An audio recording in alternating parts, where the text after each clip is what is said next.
Hello my dear students, I welcome you all beta. Today we are going to discuss next lecture, general expression for half-life period of nth order reaction. Then we discuss amount of the substance left unreacted after n half-lives.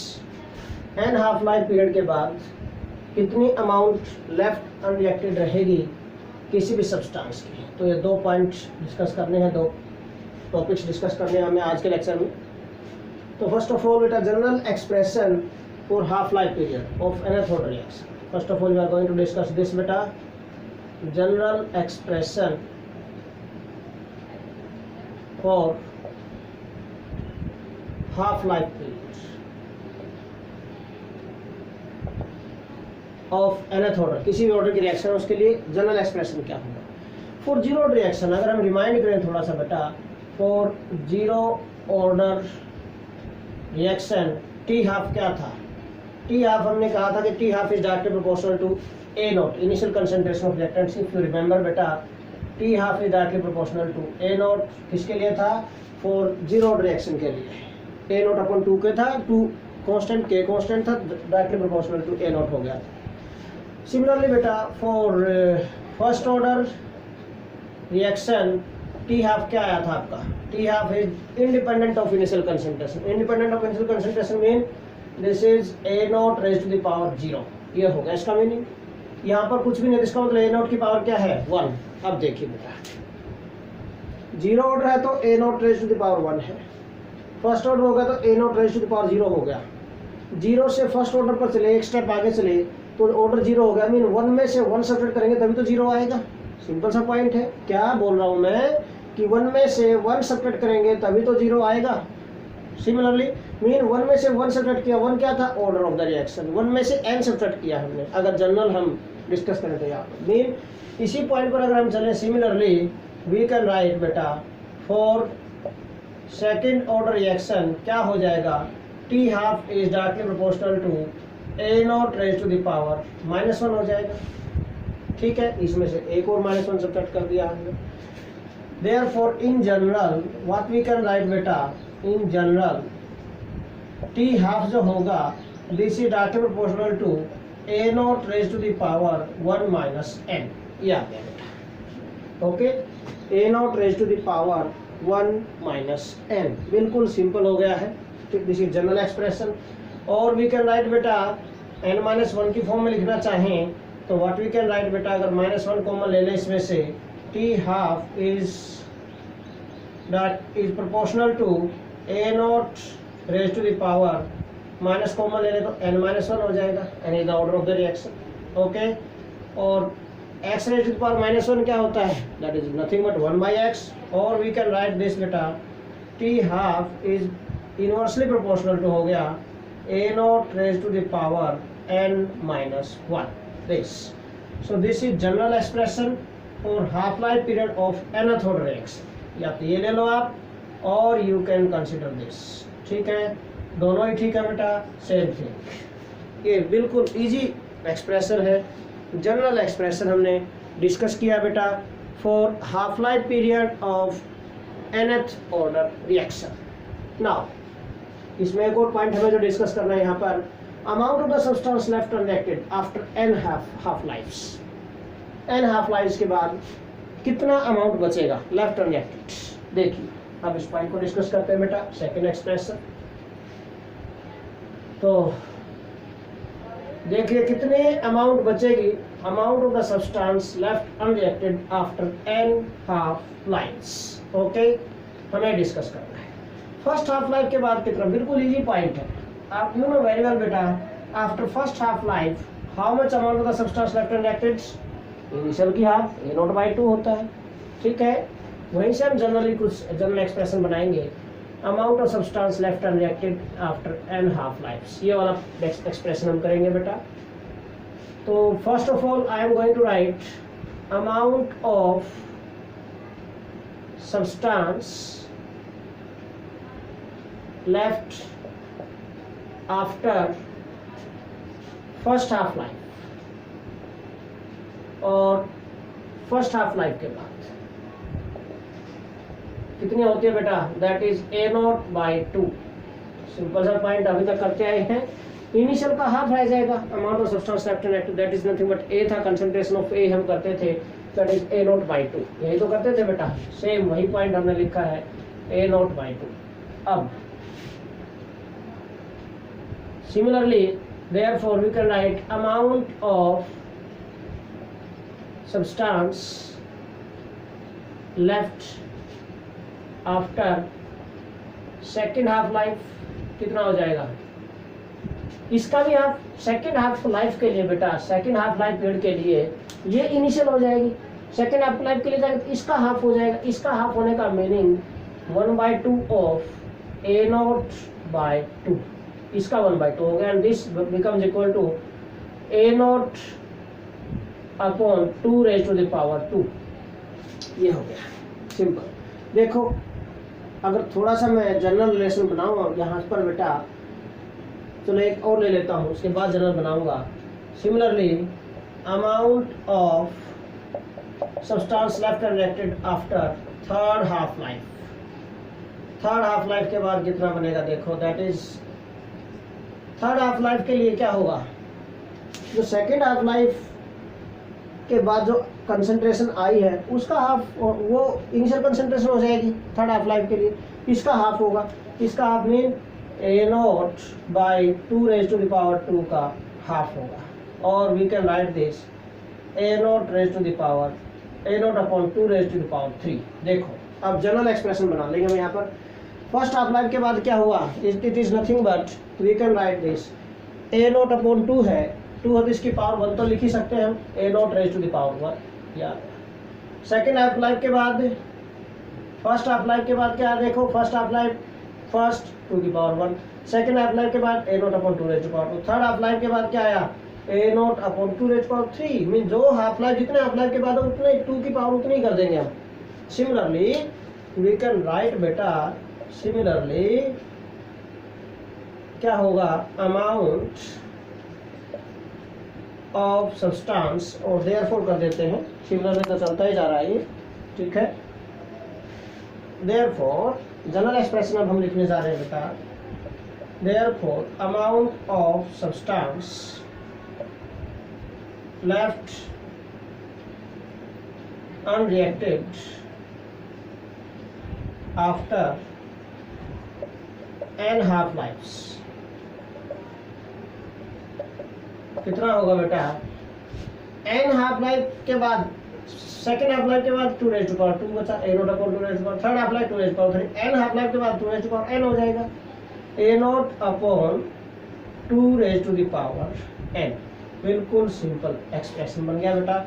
So this is the amount of substance left unreacted after n half lifes. ये general expression बन गया बेटा for concentration of any substance left unreacted after n half lives। okay, A0/2⁻n, बिल्कुल easy. अब ये दो numerical discuss कर लेते हैं बेटा इसी से रिलेटेड।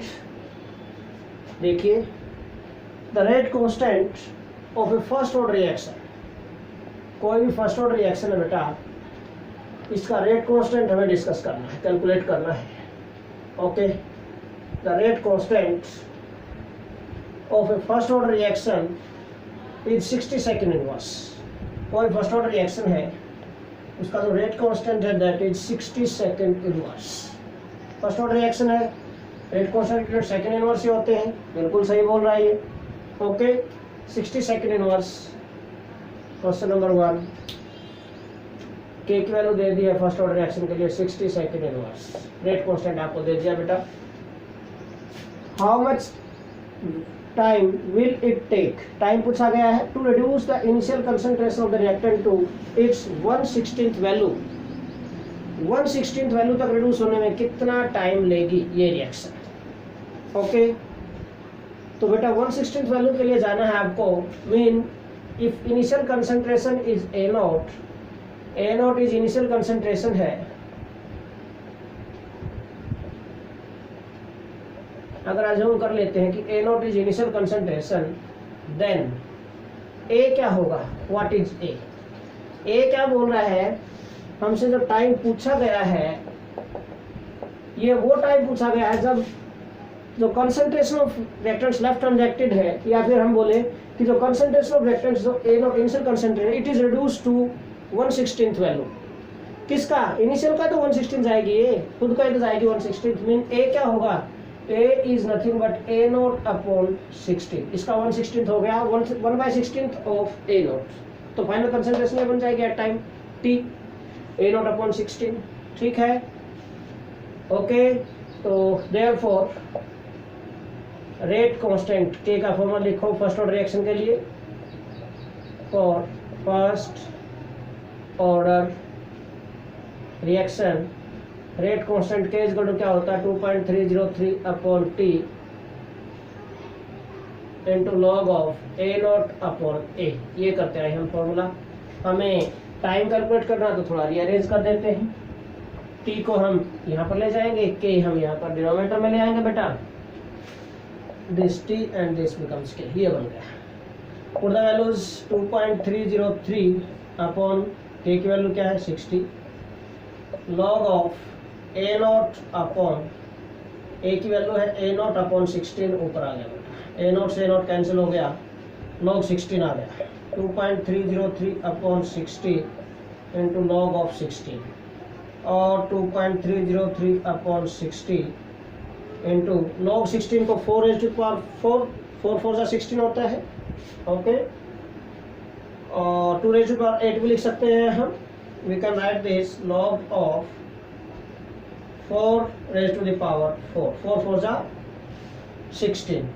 और 4 को क्या लिखा जा सकता है बेटा? We can write this 4 as 2 raised to the power 2 this. और पावर में पावर मल्टीप्लाई हो जाती है, mean we can write this 2 raised to the power 8 that. अगर लिखना चाहें हम इसको 2 raised to the power 8 हम लिख सकते हैं इसको। 16 को 8 आगे आ जाएगा, it becomes multiply by 8 into log 2, ये बन गया। और लॉग 2 की वैल्यू आपको पता है बेटा 2.303 अपॉन 60 इंटू लॉग 2 होता है बेटा 0.8 रह गया, 8 इंटू दिस 0.3010 ये होती है। ठीक है, तो इसको सोल्व करेंगे भाई। After solution what you get? It comes out to be 4.62 into 10⁻² seconds. मैं डायरेक्ट आंसर लिखा हूँ उसके बाद 4.62 into 10⁻² seconds. This is answer for this question, okay. तो कैलकुलेशंस आपको करनी है यहाँ पर, बाकी सब कर दिया है मैंने।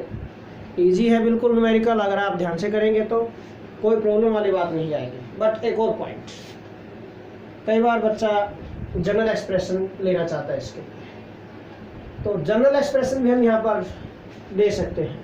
General expression for time taken for a first order reaction after when its concentration reduce to NH value. ठीक है, तो देखिए इसके लिए जनरल एक्सप्रेशन और दे देता हूँ मैं यहाँ पर, आपको इजी रहेगा फ्यूचर पॉइंट के लिए, आपके लिए बेटर रहेगा पॉइंट। देखो इसी में एक और एक्सप्रेशन दे देता हूँ मैं, उसके बाद सेकंड न्यूमेरिकल को डिस्कस करेंगे। देखिए इस न्यूमेरिकल से एक्सप्रेशन में कन्वर्ट कर देंगे इसको। मैं लिखने जा रहा हूँ बेटा आपके लिए कि general expression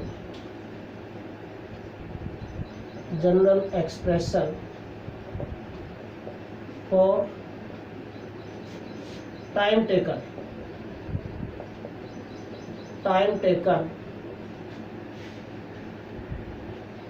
for a first order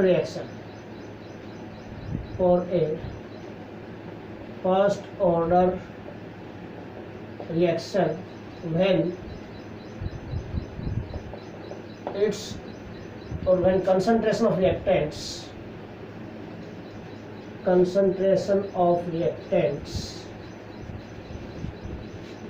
is reduced to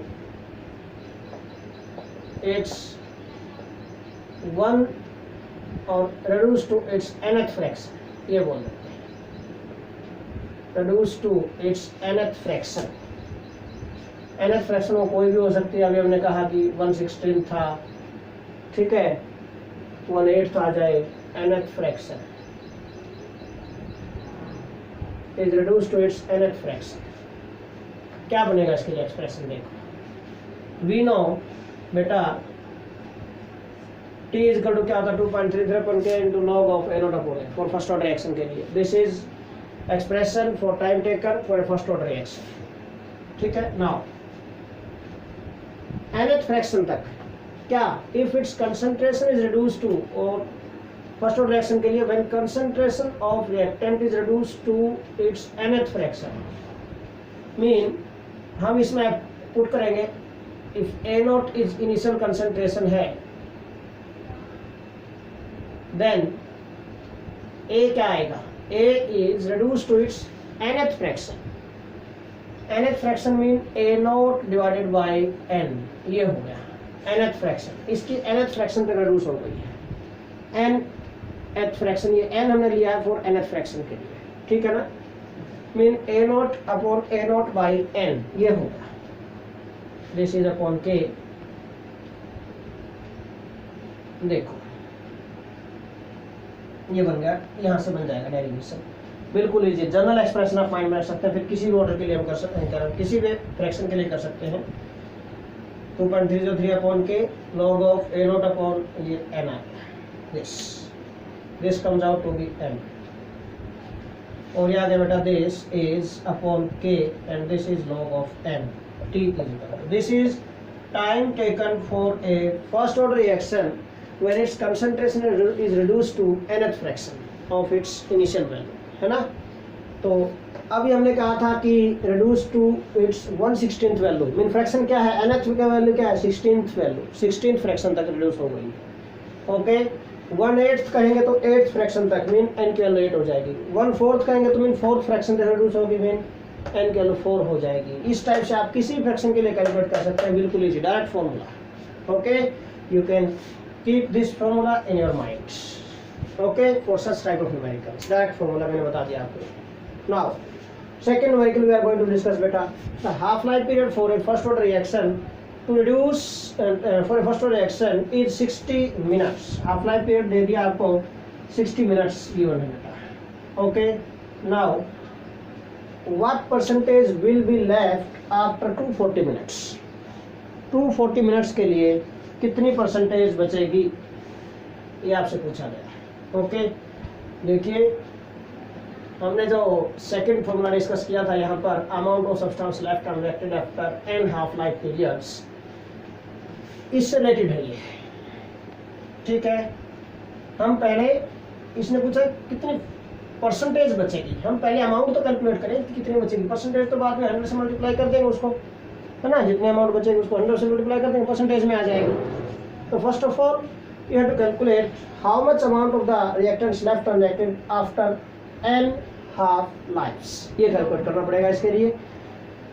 तो टोटल टाइम गिवन है जो हमें, टाइम गिवन जो है is 240 minutes. Total time 240 minutes है. Half life period T half हमें गिवन है, इसका T half is 60 minutes. Therefore, number of half lives हम कैलकुलेट कर सकते हैं. कितने हाफ लाइफ पीरियड बन गए बेटा, total time divided by time taken in 1 half life. कितना हो गया 6 4 जा 0 से 0 कैंसिल हो गई, 4 आ गया. 4 हाफ लाइफ पीरियड आगे बने. 240 मिनट्स में 4 हाफ लाइफ पीरियड बनेंगे. Therefore, amount of reactant left unreacted, और डायरेक्ट बोल देते हैं amount left unreacted, amount of reactant left after n half life के बाद क्या है, हमने फॉर्मूला क्या था, that is a naught upon 2 raise to the power n. ये था. Okay. a naught upon 2 raise to the power n, ये था बेटा. एंड हेयर n की वैल्यू कितने आ गई, number of half life period कितने हैं 4 है. n की value 4, therefore it becomes equal to कितना a naught upon 2 raise to the power 4. और कितना बन गया ये 2 2 जा 4, 2 जा 8, 2 जा 16, a नॉट बाई 16 हो गया बेटा. It comes out to be a naught upon 16.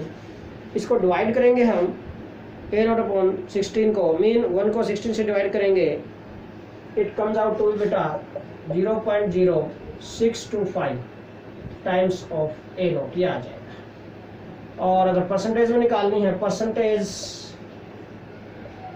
Left unreacted, ठीक है ना, परसेंटेज अमाउंट और percentage of amount left unreacted कितनी हो गई बेटा 0.0625 of A not multiply by 100, कितना आ गया 6.25% of A not. This is the answer. इस टाइप से आप सोल्व कर सकते हैं बेटा इस न्यूमेरिकल को। ओके, बिल्कुल इजी, कुछ नहीं है। जो गिवन टोटल टाइम था उसमें हमने हाफ लाइफ पीरियड भी गिवन था हमें, number of half life period का हमने कैलकुलेट किए, 4 बन गए। Amount of substance left unreacted कितनी होती है, A naught upon 2 raise to power n, formula था जनरल, n की वैल्यू 4 है, 4 पुट कर दिया हमने, ए नॉट अपॉन 16, 1/16 बन गया, ये मतलब 1/16 टाइम्स ऑफ ए नॉट, 1 को 16 से डिवाइड किया 0.0625, 100 से मल्टीप्लाई किया, परसेंटेज आ गई है, simple. Okay, so this is all about today's lecture बेटा, थैंक्स अ लॉट।